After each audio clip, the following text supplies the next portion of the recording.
በአሸዋ ላይ እንደሚቀመጥ አፈር ዓለም ዝቅ አድርጋ ያየችው በገበያ ላይ እንደ ተራ ዕቃ የተሸጠው ያ ባሪያ በልቡ ውስጥ የያዘው ብርሃን ከመላእክት በላቀ ከፍታ ወደ አላህ ዙፋን ያደርሰዋል ብሎ ማን ባሰበ? ሉቅማን አልሐኪም እጆቹ በብረት ቢታሰሩም ነፍሱ ግን ከሰማያት በላይ የረቀቀች የጥበብ ምንጭ ነበረች። ግዙፍ ግዛቶች ፈራርሰው ኃያላን ነገሥታት በታሪክ አቧራ ተውጠው ሲቀሩ እርሱ ግን ዙፋኑ ሳይኖረው የሰው ልጅን ልብ ለዘመናት የሚገዛ መንፈሳዊ መሪ ሆነ። ዝምታው ንግግር፣ ትህትናው ግርማ፣ ንጽህናው ደግሞ ዘላለማዊ ቅርስ የሆነው የዚህ ታላቅ ሰው ታሪክ ዛሬም ድረስ በቁርአን አንቀጾች ውስጥ እየተነፈሰ እውነተኛ ታላቅነትን በዘር በሀብት ወይም በስልጣን ሳይሆን አላህን በመፍራትና በልብ ቅንነት ብቻ እንደሚገኝ ለዓለም ይጮሃል። ይህንን ቪዲዮ ወደፊት ከመቀጠላችን በፊት ከየትኛው የዓለም ክፍል ላይ ሆናችሁ እየተከታተላችሁን እንደሆነና አሁን ስንት ሰዓት እንደሆነ በኮሜንት ላይ ጻፉልን። ለቻናሉም አዲስ ከሆናችሁ ቻናሉን ሰብስክራይብ ማድረጋችሁን እንዳትረሱ። ይህንን ድንቅ ቪዲዮም ላይክ ያድርጉ። እንቀጥል። መንግስታት ሳይመሰረቱ ነብያትን በክብራቸው ምድርን ሳይረግጡ በፊት ምንም አይነት ዙፋን፣ ሀብትና የዘር ሐረግ የሌለው አንድ ሰው ነበር። የተወለደው በባርነት ሲሆን ምንም አይነት ንብረትም አልነበረውም። ሆኖም ግን አላህ ስሙን በቁርአን ውስጥ ለዘላለም እንዲኖር አደረገ። ይህ የሉቅማን ታሪክ ነው። ልቡ ከመንግስታት በላይ የበራ፣ ጥበቡ የነገስታትን ትዕቢት ያሸነፈ፣ ለልጁ የነገራቸው ቃላትም ዘላለማዊ መለኮታዊ መገለጥ የሆኑለት ሰው። ዛሬ ማታ አንድ ተራ ሰው እንዴት አላህ ከፈጠራቸው ታላላቅ ጠቢባን አንዱ ሊሆን እንደቻለ ትሰማላችሁ። እርሱ ወደ ታሪኩ የገባው ጎህ በዝምታ እንደሚቀድ ሁሉ ያለምንም ጫጫታ፣ ያለምንም ሰራዊትና ተአምር ነበር። ቁርአን የነብያትን የመላእክትንና የህዝቦችን ስም ተሸክሟል። ነገር ግን ከፍጥረት ሁሉ አንድ ተራ ሰው ንጉስም ሆነ መልእክተኛ ሳይሆን በአላህ ፍቃድ አንድ ሙሉ ምዕራፍ በስሙ ተሰይሞለታል። ይህ ምስጢር ልብ ከመረዳቱ በፊት የሚሰማው ጥያቄ ነው። ይህ ሰው ማን ነበር? አላህ በሱ ውስጥ ያየው ምን ነበር? ሊቃውንት ስለሱ ከመከራከራቸውና ተራኪዎች ስለሱ ከመግለጻቸው በፊት ሉቅማን የኖረው የስልጣንና የጫጫታ ዓለም ውስጥ ነበር። መንግስታት በስግብግብነት ሲነሱ፣ ነገስታት በትዕቢት ሲናገሩና ሰዎች ዋጋቸውን በሹመትና በዘር ሲለኩ፣ እሱ ግን ከአቧራና ከእረኝነት መካከል በንቁ ልብ ምድርን ይረግጥ ነበር። በሰዎች ዘንድ ባይታይም በአላህ ዘንድ ግን ሁልጊዜ የሚታይ ነበር። በእርሱ ውልደት ዙሪያ ምንም አይነት ተአምራት አልነበሩም። በሰማይ ላይ የታዩ ምልክቶችም ሆኑ የእርሱን መምጣት የሚያበስሩ የተንቀጠቀጡ ተራራዎች አልታዩም። ይልቁንም እርሱ የመጣው ችላ ወደሚለው ዓለም ነበር። በስሙ የተመዘገበ ሀብት፣ የሚከላከልለት ጎሳ ወይም ደግሞ የሚያስከብረው ዝና የሌለው ሰው ነበር። ሆኖም ግን በደረቱ ውስጥ ከወርቅ ይልቅ የሚከብር፣ ነቢያት እንኳ ሳይቀሩ ከሩቅ የሚያውቁት መቼም የማይዋሽ ልብና መቼም የማይተኛ አእምሮ ነበረው። ሉቅማን አንዲት የጥበብ ቃል ከመናገሩ በፊት፣ ከባርነት ወደ ክብር ከመነሳቱ በፊት፣ ወይም ደግሞ እንቁ የሆኑ ምክሮቹን በልጁ ወጣት ልብ ውስጥ ከመጨለፉ በፊት አላህ አስቀድሞ መርጦት ነበር። የተመረጠው እንደ ነቢይ ወይም እንደ መሪ ሳይሆን እንደ ምልክት ነበር። ታላቅነት በዘር የሚወረስ ሳይሆን በጥረት የሚገኝ መሆኑን የሚያሳይ ምልክት። ክብር የሚገኘው በሹመት ሳይሆን በቅንነት መሆኑን የሚያሳይ ምልክት እና ደግሞ አንዳንድ ጊዜ እጅግ ኃያል የሆነው መልእክት የሚመጣው በተአምራት ሳይሆን በጽድቅ ሕይወት ውስጥ በሚገኝ ጸጥተኛ ጥንካሬ ነው። በመሆኑም ቁርአን የሉቅማንን ምዕራፍ የሚከፍተው ስለ ዘር ሐረጉ ወይም ስለ መልኩ በማውሳት ሳይሆን የዓለማት ጌታ በራሱ በሰጠው ምስክርነት ነው። ለሉቅማን ጥበብን ሰጠነው በማለት። ይህ ጥበብ ከመጽሐፍት የተገኘ እውቀት አልነበረም፣ ወይም በሰዎች የተሰጠ የሹመት ማዕረግ አልነበረም። የነካውን ሁሉ የሚያጠራ አይነት ጥበብ ነበር። ባሪያን ወደ ጠቢብ፣ የተረሳን ሰው ደግሞ ወደ ዘላለማዊ ትምህርት የሚቀይር ጥበብ። መላእክት ስሙን ከነቢያት ጎን እንዲጽፉ ያደረገ ጥበብ። ይህ የሆነው እርሱ ከነቢያት አንዱ ስለነበረ ሳይሆን ልቡ አስደናቂ የሆነ የምስጋና፣ የትህትና፣ የጥራትና ነገስታት እንኳ ድምፃቸውን ዝቅ እንዲያደርጉ የሚያስገድድ እውነተኛነትን ተሸክሞ ስለነበር ነው። ለምን እሱ ብላችሁ ትጠይቁ ይሆናል። ለምን አላህ ይህንን ሰው በዘመኑ ከነበረው ጫጫታ በላይ ከፍ አደረገው? ለምንስ ለልጁ የተናገራቸው ቀላል ቃላት እስከ ዓለም ፍጻሜ ድረስ እንዲጠበቁ መረጠ? መልሱ ልክ እንደ ሰውየው ጸጥ ያለ ነው። ምክንያቱም ሉቅማን በሰዎች ዘንድ ሳይታይ በአላህ ዘንድ ግን ሙሉ በሙሉ የሚታይ ሕይወት ይኖር ነበር። ዓለም ስልጣንን ሲያደንቅ ሉቅማን ቅንነትን ያሟላ ነበር። ሌሎች ዓለምን ሲያሳድዱ ሉቅማን ጥበብን ያሳድድ ነበር። አላህ አንድን ባሪያ ሲወድ ስሙን በድንጋይ ላይ ሳይሆን በመለኮታዊ መገለጥ ቁርአን ውስጥ ይጽፋል። ለዚህ ነው ምንም ንብረት ባልነበረው ነገር ግን አላህ ስሙን ዘላለማዊ እስከሚያደርገው ድረስ ልቡ በሞላ ሰው ታሪክ የምንጀምረው። እርሱ የመጣው ዓለም ትኩረት ካልሰጠችው የሙቀት የአቧራና የጸጥተኛ ጽናት ምድር ከሆነችው ከአፍሪካ ጥልቅ ስፍራ ነው። ምንም አይነት የንጉሥ አልጋ አልጠበቀውም። በልጅነቱ ዙሪያ ምንም አይነት ትንቢት አልነበረም። ውልደቱን ለመመዝገብ የተሰለፉ ምሁራንም አልነበሩም። ወደ ሕይወት የገባው በሰውነቱ ላይ ካለው ቆዳና በደረቱ ውስጥ ካለው ትንፋሽ በስተቀር ምንም ሳይዝ ነበር። ጥቁር ቆዳ ያለው፣ አጭር ቁመት፣ ወፍራም ከንፈሮችና በሞቃት ፀሐይ ስር ለረጅም ጊዜ በመጓዝ የተሰነጣጠቁ እግሮች ነበሩት። ሰዎች ሉቅማንን ያዩት በዚህ መልክ ነበር። መልክና ቁመናው ምንም አይነት ግርማ የማይሰጥ መኖሩም ምንም አይነት የታላቅነት ወሬ የማይቀሰቅስ ሰው ነበር። ሕይወት የረሳችው ሰው ይመስል ነበር። ዓለም ሁል ጊዜ እንደምታደርገው ሰዎች እርሱን በውጫዊ መልኩ ገመቱ። ያዩትም ምንም የማይጠቅም የዘር ሐረግ፣ የሚከላከልለት ሀብት ወይም ሌሎችን የሚያስፈራ ጥንካሬ የሌለውን ወጣት ነበር። በገበያ ስፍራዎች ውስጥ ከአገልጋዮች ከእረኞችና ሌላ ቀን ለመኖር ጀርባቸውን ጎንበስ አድርገው ከሚሰሩ ላባደሮች ጋር ይቀላቀል ነበር። በስብሰባዎች ላይ ለእርሱ የሚቀመጥ ወንበር አልነበረም። ሰዎች ትኩረት ሰጥተው የሚያዩት ሳይሆን አልፈውት የሚሄዱት አይነት ሰው ነበር። በፊቶች መካከል አንዱ ፊት፣ በጥላዎች መካከል አንዱ ጥላ። ከዚያም ሰንሰለቶቹ መጡ። በወጣትነቱ ወቅት ዕድል ወይም ይልቁንም መለኮታዊ ዕቅድ ወደ ባርነት አሳልፎ ሰጠው። እጆቹ የታሰሩት ሊቀጣ ሳይሆን ሊቀረጽ ነበር። እንደ ንብረት ተሸጠ፣ እንደ ዕቃ ታዘዘ። ከፀሐይ በታች እንደ እንስሳ ሠራ። እያንዳንዱ ቀን የትዕግሥት ፈተና ነበር። እያንዳንዱ ሌሊት የእምነት ፈተና ነበር። ያነሰ ልብ ቢሆን ኖሮ በውርደት ውስጥ ይፈራረስ ነበር። ነገር ግን ሉቅማን መከራ ሊያጠፋው የማይችል አንድ ነገር በውስጡ ተሸክሞ ነበር። ጸጥታ፣ ንቁ ማስተዋልና ካሁኑ የቁስል ስሜት ባሻገር የሚያይ ጽኑ እይታ። ሰማዩን አልረገመም፣ የያዙትንም ሰዎች አልጠላም፣ በምሬት ውስጥም አልሰጠምም። ይልቁንም የዝምታን ጥበብ ተማረ። ሰዎችን ጭካኔያቸውንና ደግነታቸውን፣ ውሸታቸውንና እውነታቸውን በቅርበት ተከታተለ። ትዕቢት ጠንካሮችን እንኳን እንዴት ደካማ እንደሚያደርግ፣ ምስጋና ደግሞ ደካሞችን እንኳን እንዴት ኃያል እንደሚያደርግ ተመለከተ። ቀስ በቀስ በእያንዳንዱ አሰቃቂ ቀን ነፍሱ እየተሳለች መጣች። ባርነት አልሰበረውም፣ ይልቁንም አጠራው። መከራ አላሳወረውም፣ ይልቁንም ውስጣዊ እይታውን ከፈተለት። ሰዎች ያዩት ባሪያን ነበር። አላህ ግን ያየው ልቡ አስቀድሞ የተንበረከከለትን አገልጋይ ነበር። ሌሎች የአካሉን ውስንነት ብቻ ሲመለከቱ፣ አላህ ግን የነፍሱን ብርሃን፣ ያንን ጥልቅ ቅንነት፣ ያንን ውስጣዊ ንጽህናና መቼም የማይናወጠውን ትዕግስቱን ይመለከት ነበር። ዓለም የእርሱን ትህትና እንደ ድክመት በመቁጠር ተሳሳተ። ነገር ግን በማይታየው ዓለም ውስጥ መላእክት እርሱ የዋጠውን እያንዳንዱን እንባ፣ የታገሰውን እያንዳንዱን ስድብና በደረቱ ውስጥ የቀበረውን እያንዳንዱን የዝምታ ጸሎት ይመዘግቡ ነበር። ከእርሱ ምንም አይነት ቁም ነገር ይወጣል ተብሎ አይጠበቅም ነበር። መሪ፣ ምሁር ወይም ንግግሮቹን ለዘመናት የሚቆዩ ሰው ይሆናል ተብሎ አልታሰበም። ነገር ግን አላህ እጅግ ድንቅ ታሪኮቹን የሚጽፈው በዚህ መንገድ ነው። ዓለም ዝቅ አድርጋ በምትመለከታቸው ሰዎች ይጀምራል።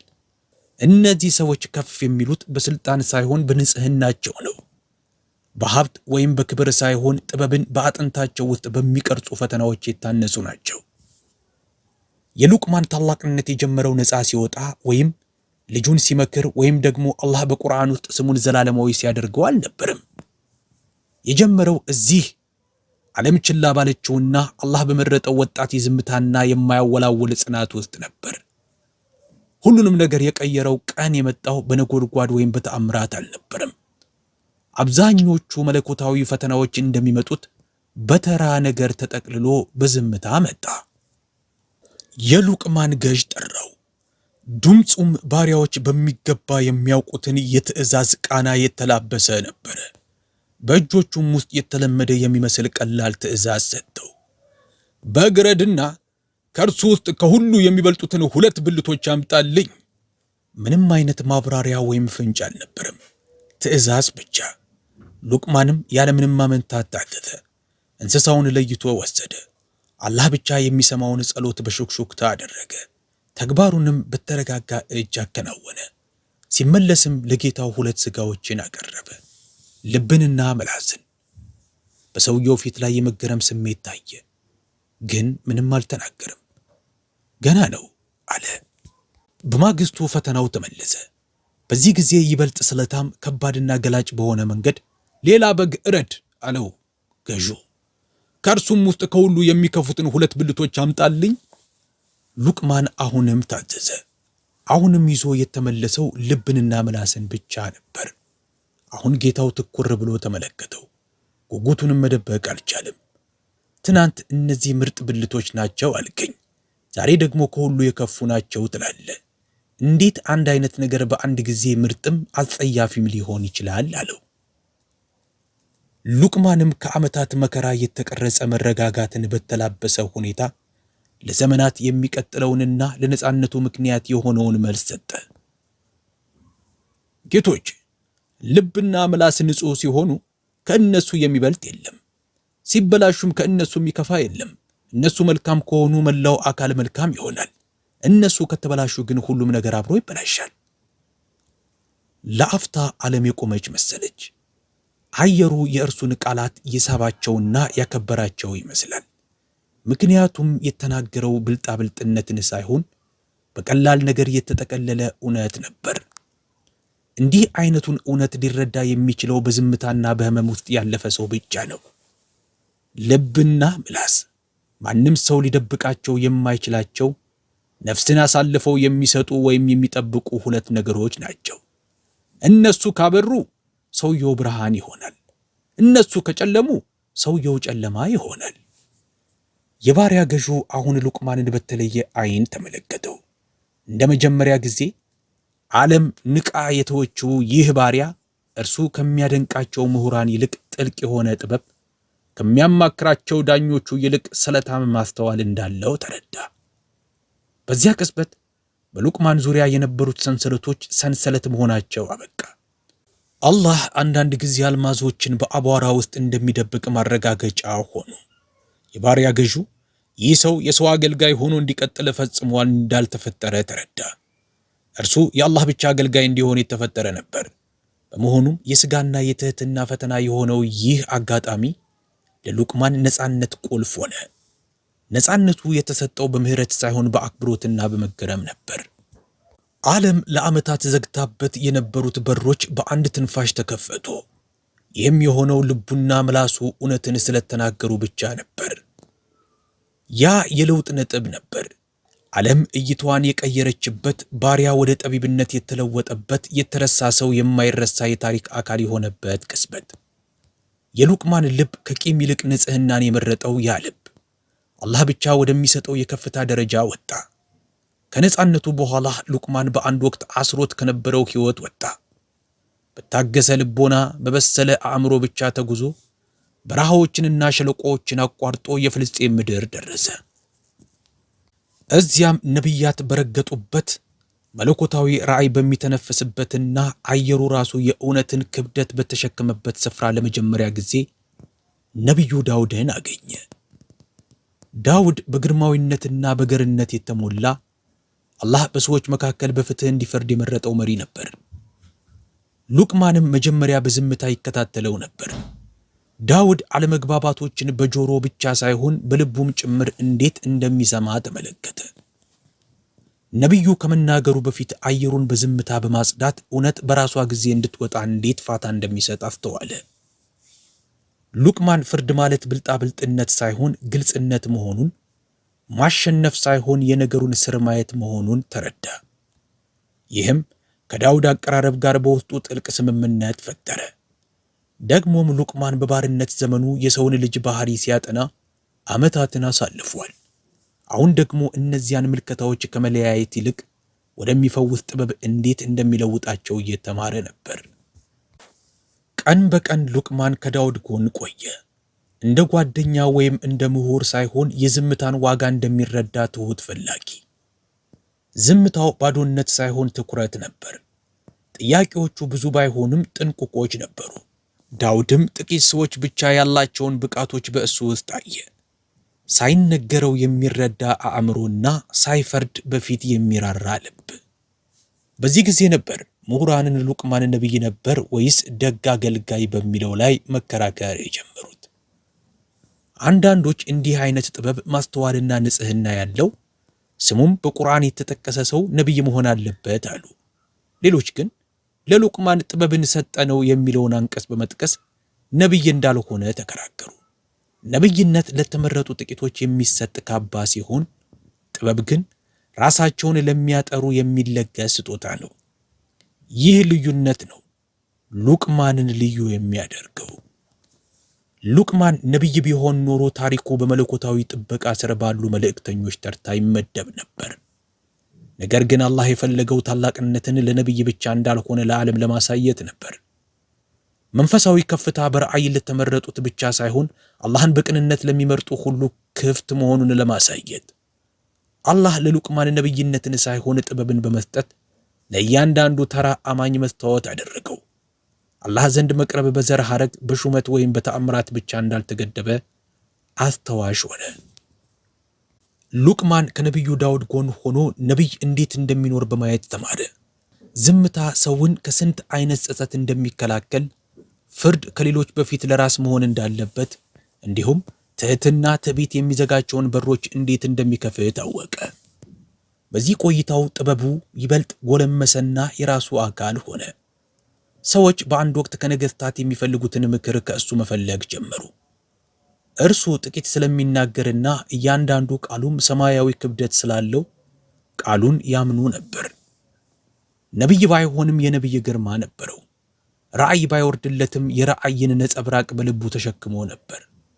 አላህ ያለ ሹመት፣ ያለ ተአምርና ያለ መጽሐፍ ከፍ አደረገው። ይህም የሰው ልጅ ታላቅ ብርሃን ሁልጊዜ ከላይ የሚወርድ ሳይሆን አንዳንድ ጊዜ በሰው ነፍስ ውስጥ በዝምታ የሚበቅል መሆኑን እንዲረዳ ነው። ዓለም ጸጥ እስክትል ፀሐይ ብርሃኗን እስክታለሳልስና ጥላዎች በምድር ላይ እስኪረዝሙ ድረስ ጠበቀ። ከዚያም ልጁን ጠርቶ በስልጣን ሳይሆን በአይነ ህሊና አጠገቡ አስቀመጠው። እያንዳንዱ አባት ከቃላቱ ይልቅ ልቡ የሚከብድበት ቅጽበት አለ። ይህ ደግሞ የሉቅማን ቅጽበት ነበር። በዓመታት ማስተዋል የጠለቁት አይኖቹ በፊቱ ባለው ወጣት ፊት ላይ አረፉ።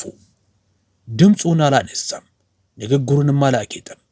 ጠቢባን እንደሚተነፍሱት ሁሉ በቀስታና በጥንቃቄ ተናገረ። እያንዳንዱ ቃል ልብ ላይ በቀስታ እንዲያርፍ ታስበው ነበር። ውድ ልጄ ሆይ አለው። በዙሪያቸው ያለው ዓለም የቀረበ መሰለ። ላንተ የምፈራው የመጀመሪያው ነገር አላህ ፈጽሞ የማይምረውን ያንኑ አንድ ነገር ነው። በእርሱም ላይ ምንም ነገር አታጋራ። በዚህ ሕይወት ውስጥ ያለ እያንዳንዱ ነገር ብርሃን ወይም ጨለማ የሚሆነው በዚህ እውነት ላይ ተመስርቶ ነው። ሽርክ ወይም በአላህ ማጋራት ዓለም ውድመቱን ሳታይ በፊት ሰውን ከውስጥ ያፈርሰዋል። ንግግሩን ለማድመቅ ሳይሆን ለማለስለስ እጁን በልጁ ትከሻ ላይ አሳረፈ። በመቀጠልም እንዲህ አለው፣ አመስጋኙን ላበጀህ ለመራህና ሰዎች እንኳ ቢለዩ ፈጽሞ ለማይለይህ አላህ ምስጋና አቅርብ። ምስጋና በልብህ ውስጥ ምንም አይነት ማዕበል የማይደፍረው ቤተ መንግሥት ይገነባል። ስለ ወላጆች ሲናገር ድምፁ በጸጥተኛ ስሜት ጠለቀ።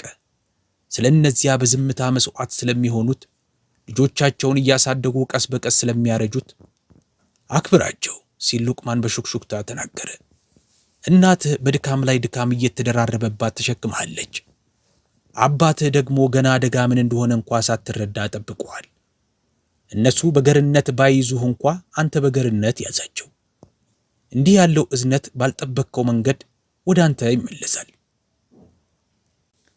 ከዚያም መንፈሳዊ ጥራት ላላቸው ብቻ የሚታወቅን ሚስጥር ለልጁ እንደሚነግር ሁሉ ቀረብ ብሎ ድምፁን ዝቅ አደረገ። ልጄ ሆይ አንዲት ነገር የሰናፍጭ ቅንጣት ያህል ብትሆን እንኳ በዓለት ውስጥ ብትደበቅ፣ በሰማያት ብትጠፋ ወይም በምድር ውስጥ በማንኛውም ቦታ ብትቀበር አላህ ያወጣታል። ምንም ነገር ከእርሱ አያመልጥም። ደግነትህም ይሁን ኃጢአትህ ይህንን አውቀህ በሕይወት ተመላለስ። ይህ ለታማኝነትና ለቅንነት ቁልፍ ነውና። ሶላትንም አሳስበው። የአማኝን ሰዓት የሚቀርጽና ቀናትን የሚያጠራውን ያንን ምሰሶ ሶላትህ ከእጅህ እንዲያመልጥ አታድርግ አለው። ያዘው፣ ጠብቀው። ነፍስህ በደከመች ጊዜ እንኳ በአላህ ፊት ቁም። ሶላት ልብ እንዳይወድቅ የሚይዝ ገመድ ነው። በመቀጠል የእያንዳንዱ አማኝ ኃላፊነት መጣ። ሰዎችን ወደ መልካም ነገር ጥራ አለው በቀስታ። ከሚጎዳ ነገር አስጠንቅቃቸው። በዚህም ቢጠሉህ እንኳ ቢጎዱህ እንኳ ጥፋት ሲፈጸም ዝም እንድትል አልተፈጠርክም አለው። ልጁ የነገሩን ክብደት እንዲረዳው ለአፍታ ዝም አለ። መከራ ሲመጣብህ ደግሞም መምጣቱ አይቀርም፣ ታገስ። ትዕግስት የዛሬው ህመምና የነገው ምህረት መገኛ ድልድይ ነው። ቀጥሎ ነፋሱ ቃላቱን እንዲያደርስለት አቅጣጫውን ቀየረ። በምድር ላይ በትዕቢት አትራመድ አለው። የራስህን ትንፋሽ የፈጠርክ ይመስል አገጭህን ወደ ላይ አትክፈት። የምትረግጣት ምድር ነገ ነገሥታትንም ለማኞችንም እኩል ትወጣለችና። በገርነት ተመላለስ፣ ገርነት የጥንካሬ ምልክት ነውና። ከዚያም የቀኑ መጨረሻ ብርሃን ሲደበዝዝ ብዙዎች ካስተዋሉት በላይ የሰውን ልጅ ባህሪ የሚገልጠውን የመጨረሻ ምክር ሰጠው። ድምፅህን ዝቅ አድርግ አለው ፈገግ እያለ። ለመሰማት አትጮህ። ከፍተኛ ድምፅ ያላቸው ብዙ ጊዜ ባዶዎች ናቸው። አህያ እንኳ ድምጿን ከፍ አድርጋ ትጮኻለች። ይህ ግን ጥንካሬ ሳይሆን ብልሽት ነው።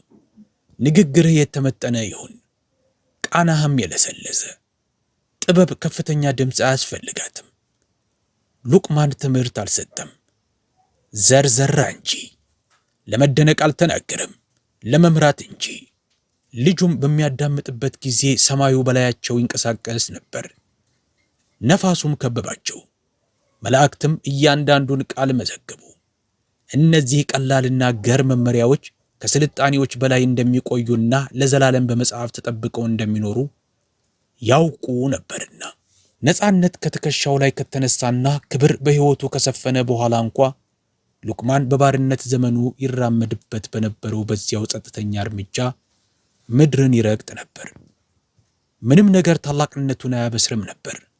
እንደ ሊቃውንት አይለብስም፣ እንደ አንደበተ ርቱዕ ተናጋሪዎች አይናገርም፣ ወይም እንደ ባለሥልጣናት አይኩራራም ነበር። ታላቅነቱ የሚኖረው ሰዎች ትኩረት በማይሰጡባቸው ቦታዎች ነበር። በመተንፈሱ መካከል ባለችው ጸጥታ፣ በእይታው ውስጥ ባለችው ገርነትና ከመናገር ይልቅ በሚያዳምጥበት መንገድ። እርሱ በጥልቀት የሚያስብ፣ በጥንቃቄ የሚናገርና በገርነት የሚኖር ሰው ነበር። ከእርሱ ጋር የሚቀመጡ ሰዎች ልባቸውን ከፍቶ ብርሃን የሚያስገባ አንድ አረፍተ ነገር እስኪናገር ድረስ እርሱ በክፍሉ ውስጥ መኖሩን እንኳ ይረሱት ነበር። ድምፁን ከፍ አድርጎ አያውቅም። ሲከራከር አልታየም። ሰውን ሲያሾፍ ወይም ሲንቅ አልተገኘም። አንድ ሰው ቢሰድበው በዝምታ ይመልስ ነበር።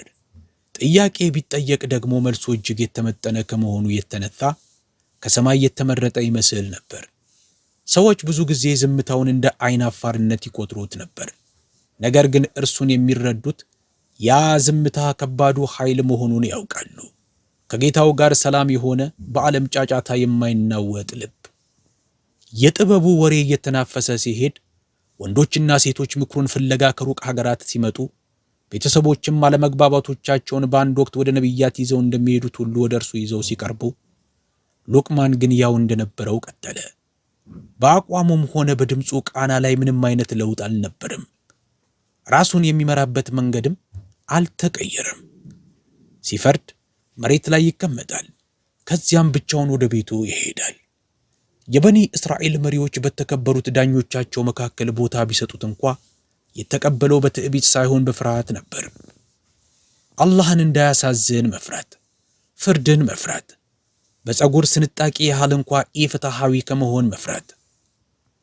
ሰንሰለቶቹን ያስታውሳል፣ ውርደቱንም ያስታውሳል።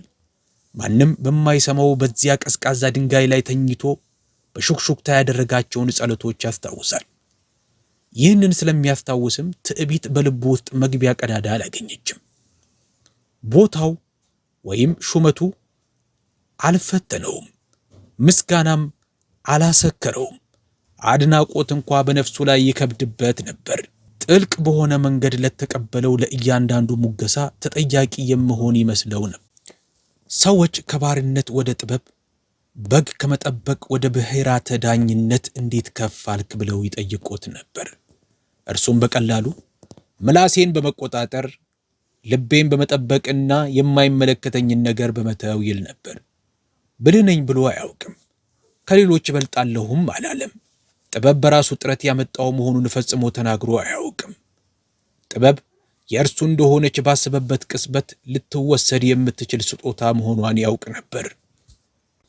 ሉቅማን በሕይወት የተመላለሰው ብርቅ በሆነው የጥንካሬ አይነት በትህትና ነበር። ብዙ ሕዝብ በዙሪያው ቢሰበሰብ እንኳ ራሱን ከእነርሱ በላይ አድርጎ አላየም። እያንዳንዳቸው የየራሳቸውን ሸክም የተሸከሙ ነፍሳቸውን ሳይጥሉ ዓለምን ለማለፍ የሚጥሩ የአጭር ጉዞ ጓደኞቹ እንደሆኑ አድርጎ ያያቸው ነበር። ራሱን ዝቅ ያደርግ ነበር። ይህንንም ያደረገው ሰዎችን ስለፈራ ሳይሆን ከባሪያ ወደ ጠቢብነት፣ ከማይታወቅ ሰው ወደ ቁርአን ዘላለማዊ ታሪክ ያወጣውን አምላክ ላለማሳዘን ሲል ነው። ሆኖም አንዴ እንኳ ትዕቢት ወደ ሉቅማን ልብ አልገባም። የእርሱ ተአምርም ይኸው ነበር። ባህር የከፈለ በትር፣ ብርሃን የሚረጭ እጅ ወይም ሙታንን የሚያስነሳ ጸሎት አልነበረውም። የእርሱ ተአምር ዓለም ልትሰብረው የሞከረችው ነፍስ ንጽሕናና ክብር እንኳ ሊያናውጠው ያልቻለ ጥልቅ ትሕትና ነበር።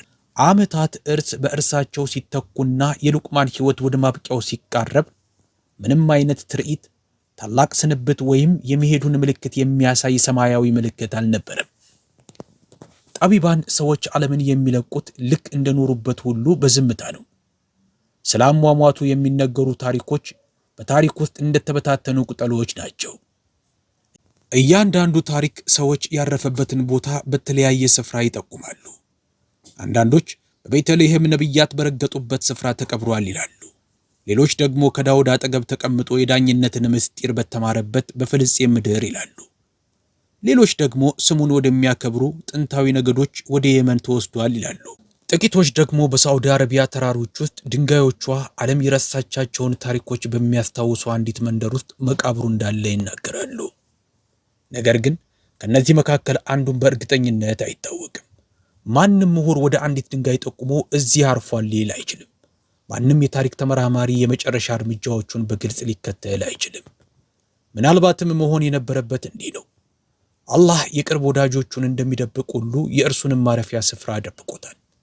ይህም የሆነው ከምስጢር ይልቅ ለጥበቃ ሲባል ነው።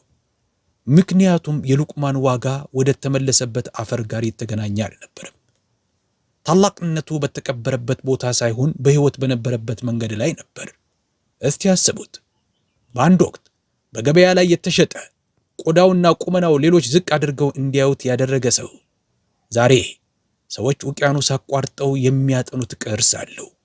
ምሁራን በየት ሀገር እንደሞተ ይከራከራሉ እንጂ እንዴት እንደኖረ ማንም አይከራከርም። ቃላቱ መለኮታዊ መጽሐፍ ሆኑ፣ ምክሩም ራእይ ሆነ። ልቡ ቅንነት ሊያሳካው የሚችለውን ነገር የሚያሳይ ምልክት ሆነ። ዓለም የሚያስታውሰው ድምፁን እንጂ አጥንቱን አይደለም።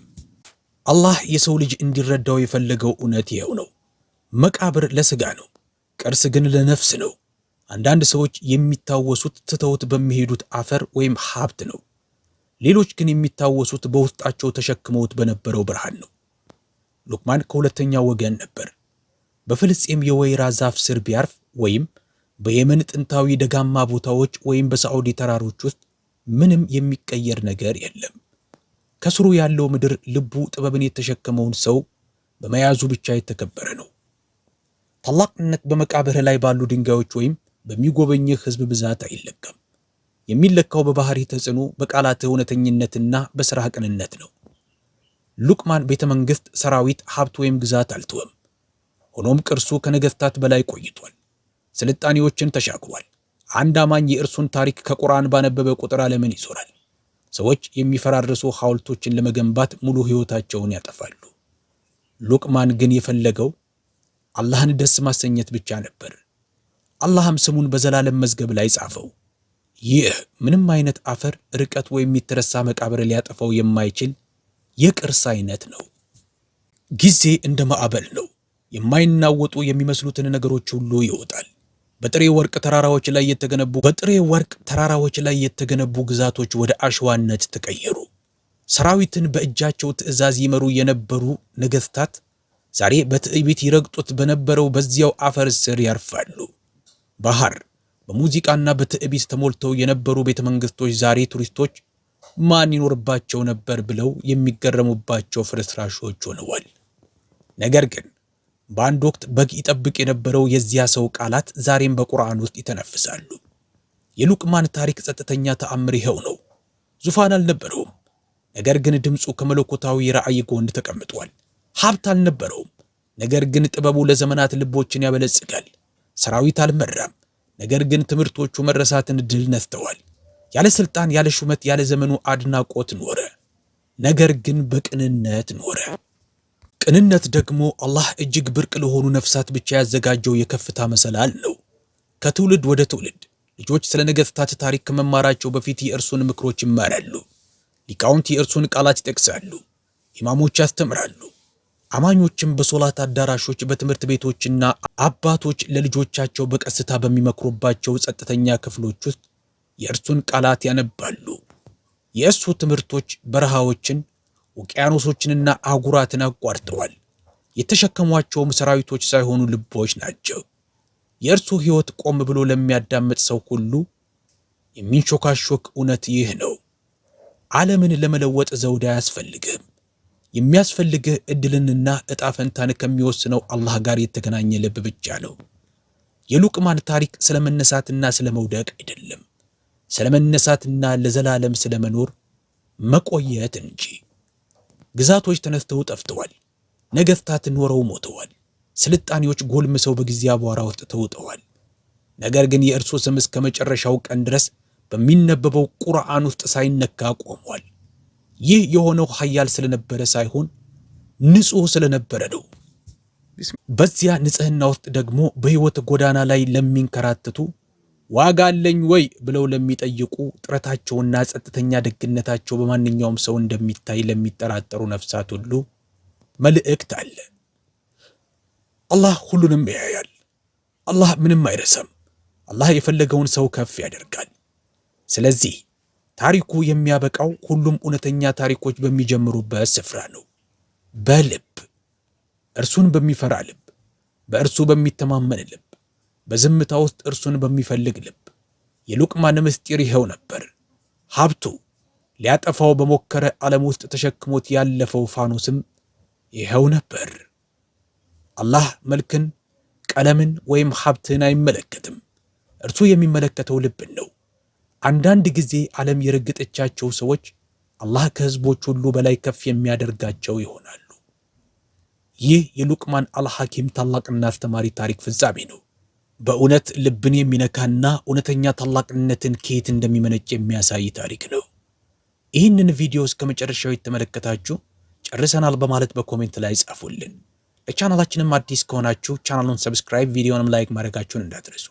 ይህንን ታሪክ አስተማሪም ሆኖ ካገኛችሁት ለወዳጅ ዘመዶቻችሁ አጋሩት። በሌላ ድንቅ ቪዲዮ እስከምንገናኝ መልካም ጊዜ